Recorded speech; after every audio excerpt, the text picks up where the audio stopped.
once again. We are here sa tuwang programa aron sa paghatag o pagsiliba pinaka-first anniversary sa institutionalization sa Public Employment Service Office or PESO Lapu-Lapu City. No? So, ato pagkabuhaton, kung natay blessing ceremony to be led by Reverend Father Benito Tumol.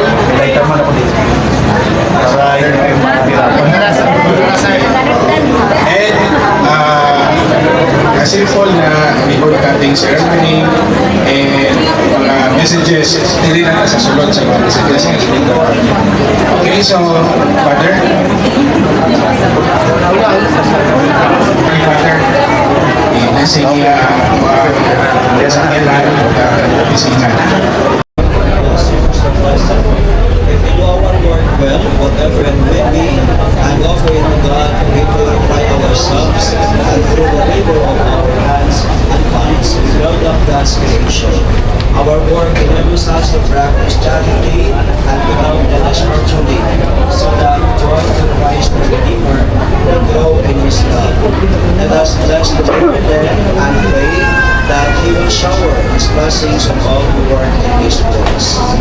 Let us pray. Hear us, Lord, Holy Father, Almighty and Eternal God, and Lord, graciously send your holy angels from heaven to watch over, to cherish, to protect, to abide with, and to defend all who work in His place. Through Christ our Lord. Let your response be, Lord, guide, Lord, give success to the works of our hands. Lord, give success to the works of our hands. Before the mountains were begotten, and the earth and the world were brought forth, from everlasting to everlasting, you are God. Return thy back to us, return the children of men, for 1,000 years in your sight are as yesterday, now that it is past, or as the watch of the night. Lord, give us success to the works of our hands. Teach us to number our days aright, that we may gain wisdom of heart. Return, O Lord, how long, have pity on your servant. Lord, give us success to the works of our hands. Give us a daybreak with your kindness, that we may shout for joy and gladness in all our days. Let your word be seen by your servants, and your glory by your children. Lord, give us success to the works of our hands. Let us pray. Almighty God, in your wise providence, you are God who bless all human labor, the work of our hands and all of our minds. We beseech you, Lord, bless this office and grant that all who can have business in this office. We, through your guidance as you work, come to right decisions and carry them out fairly. We ask this through Christ our Lord.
And lead us not into temptation, but deliver us from evil.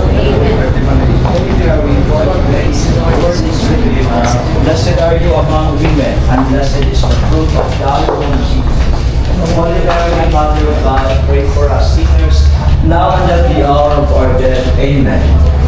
Glory to the Father, and to the Son, and to the Holy Spirit, as it was in the beginning, is now, and ever shall be, world without end. Amen. Our Father who art in heaven, hallowed be thy name. Thy kingdom come, thy will be done on earth as it is in heaven. Give us this day our daily bread, and forgive us our trespasses, as we forgive those who trespass against us. And lead us not into temptation, but deliver us from evil. Ako by place nga wala na ko na nalito. The Lord be with you. May the peace of Christ rule in our hearts, and may the word of Christ in all its richness dwell in us, so that whatever we do in word and in work, we will do it in the name of the Lord. And may Almighty God bless you all, the Father, and the Son, and the Holy Spirit. Amen. We have done the blessing. Let us continue to love and serve. Congratulations. Ay naman, mag-iwan natin sa gawas.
Okay, 1, 2, 3, go!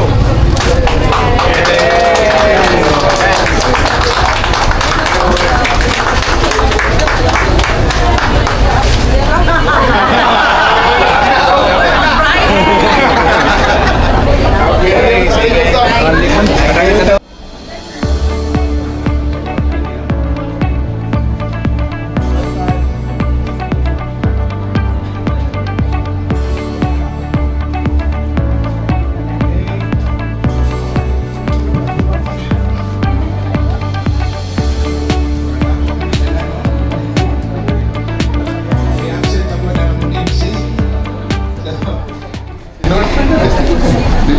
Okay, so at this point, ladies and gentlemen,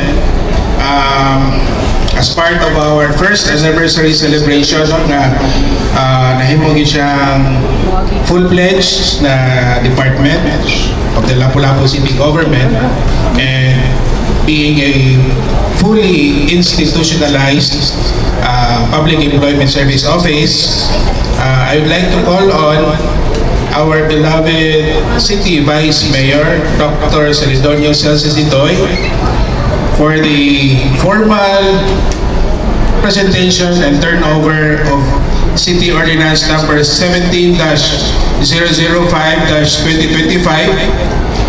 entitled An Ordinance Creating the Public Employment Service Office in the City of Lapu-Lapu.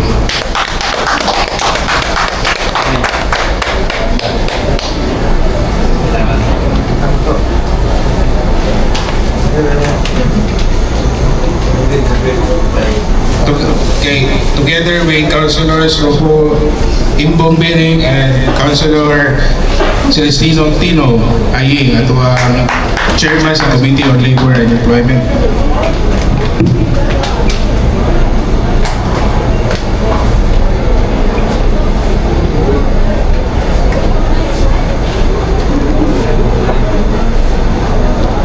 Smiles and him.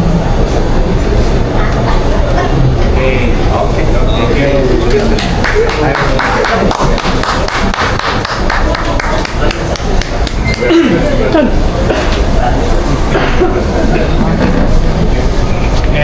this point, may I request our City Vice Mayor, Dr. Celsi Sintoy, for a short message of support to the Public Employment Service Office.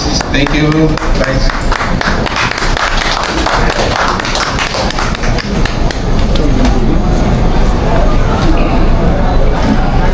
Good morning. Father? Ilan ka na sa May akong katauran. Una, ang Father Tuon, atong para-paroko din sa Dakbayan. Ako mga kaubanan sa buhat. Diya, upat ka na ako sa Konsehal Rocco Biring, o Konsehal Tino Ahing, o ang atong pugihan ng kapitan sa Puntang Inganyo, Kapitan AC. O, yang paman dia si, yang paman dia si Kapitan Nisto sa Kanghulaw. Kanya, ang atong mga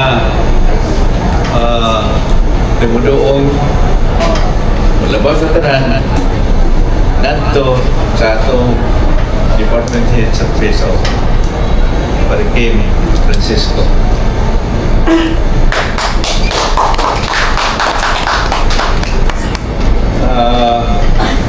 Nga mandiri si Atty.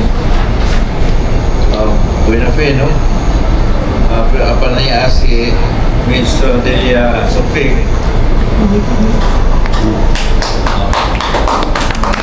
Kita na. O si Mr. Anthony Noel. Member of Commerce sa Palaco.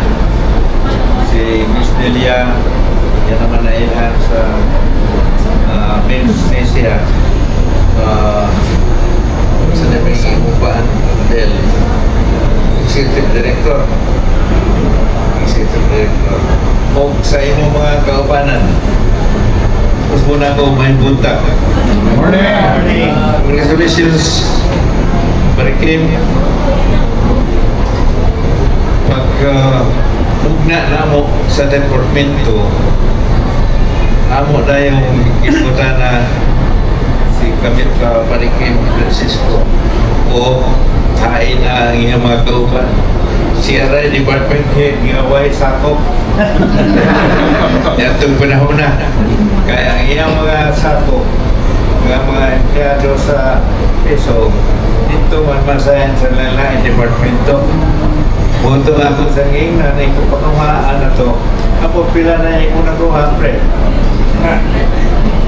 Apa? Kami pa ang kami. Uy, may tao na yung tawaan din yung tawaan. Ha?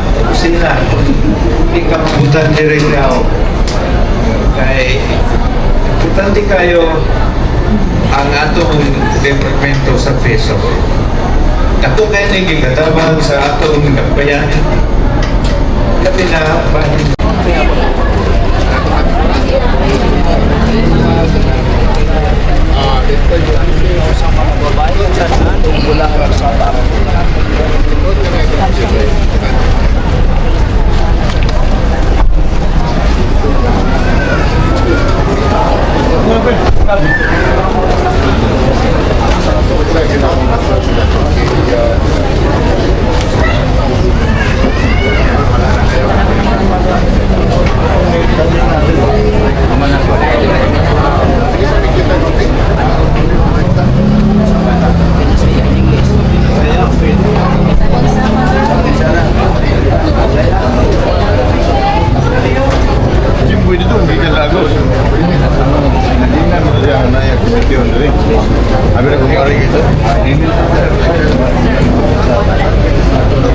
The Father, and the Son, and the Holy Spirit.